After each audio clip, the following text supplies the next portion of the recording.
and it was a perfect opportunity to involve Ray in a bit more bushcraft.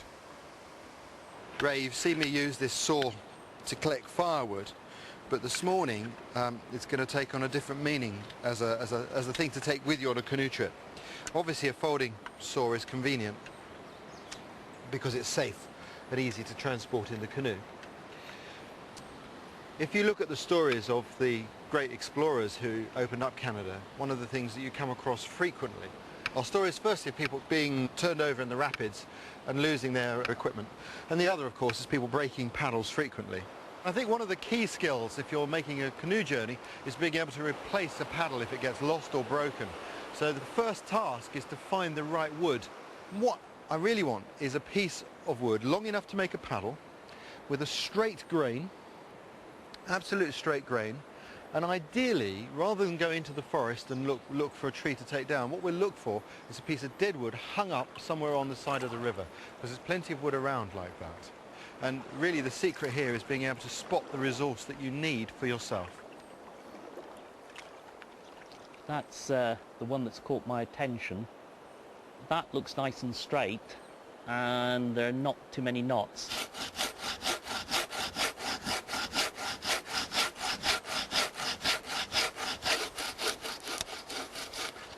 I'm very conscious of not breaking the blade.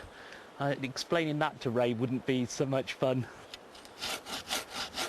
A forest like this is full of useful resources, particularly for food and for medicine.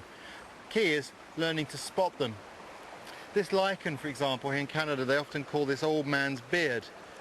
And this contains an acid which can be used as an antifungicidal. You can boil this up and use that to treat athlete's foot. It can be a handy thing when you've been in canoe boots for a month.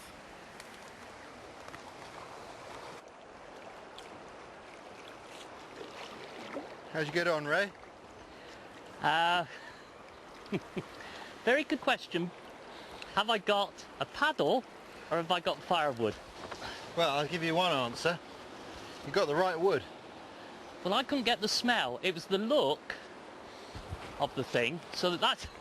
I'm pleased with that. Now, I imagined that when you looked at it, you saw this fault line. I thought Yes. that would be good to split on. But if we split there, we end up with this curve in the wood. Okay. What we want is this nice straight section here, this side. And I think if we split through there, we will get that.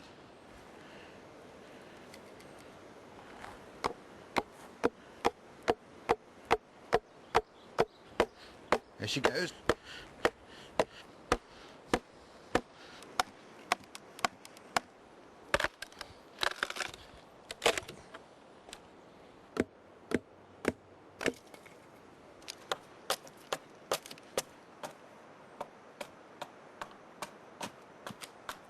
Charcoal from the fire made a useful pencil.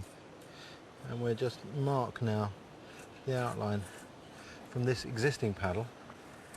Of course, if you didn't have one, you'd have to guess, wouldn't you?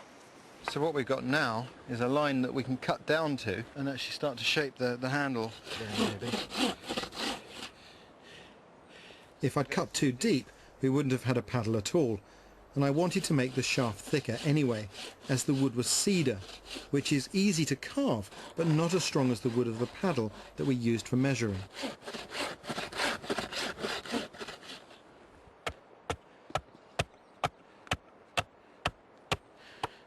I can't stress enough how much easier tasks like this are with the right equipment, well maintained.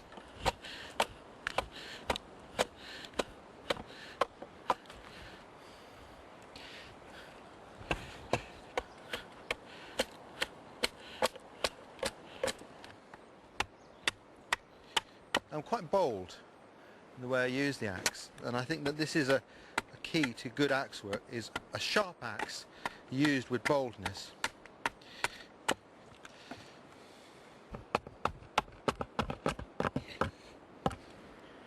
This is how, this is how paddles were made once, in the old days.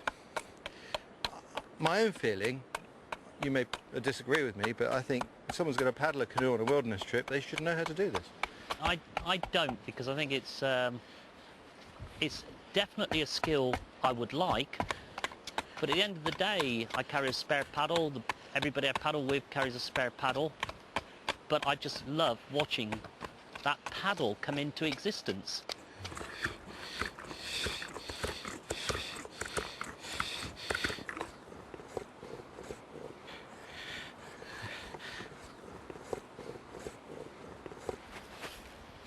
Well, Ray, I think that is about done.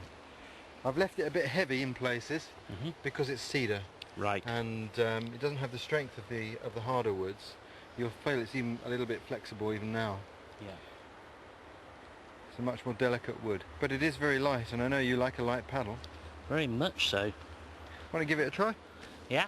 Take it for a spin. Go on.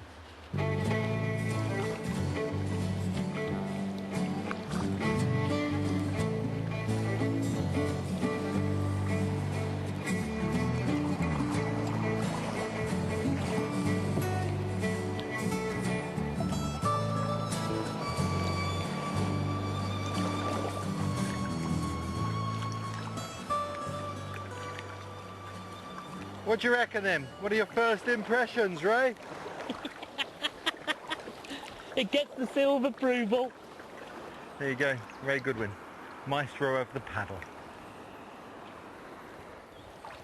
I like it. This was a log this morning.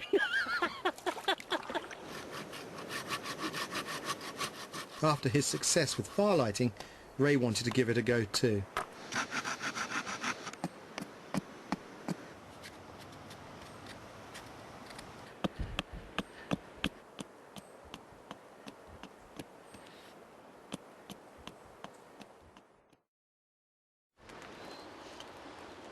Well, I slept very well, but Ray was up all night trying to carve a paddle, and he ended up with this. Well, it got smaller and smaller. So he's promised that this is a spatula, really, and he's going to use it to make some pancakes this morning. We'll see. That is got to be the most labour-intensive spatula ever in the history of bushcraft. Oh dear, oh dear.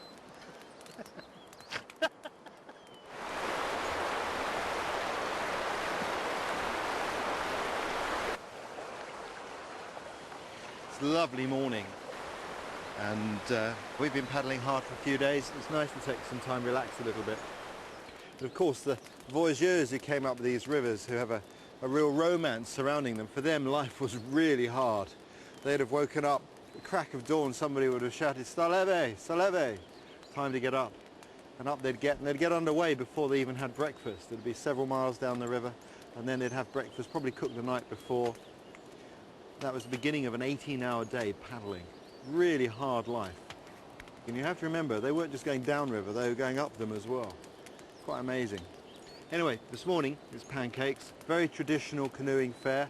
Gives you some bulk in your stomach to get the paddles moving in the morning, and really looking forward to it. Hey! Oh dear, that's the most anemic pancake I think I've ever cooked. You ready for this, Ray? Yeah.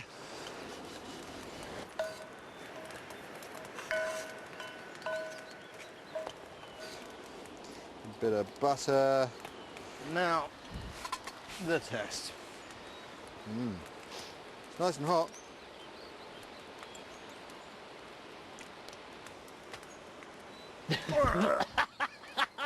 Very good. Very nice.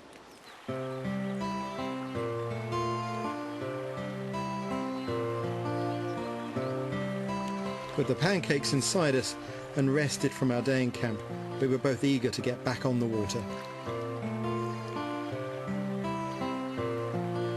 Every stretch of this river has its own character, and the next stage was no exception. We were faced with a sequence of rapids of varying size and force. When you're on a journey like this, there are 3 different ways to deal with rapids. The ones that are most fun are the ones you can run, and in some ways, the bigger the better.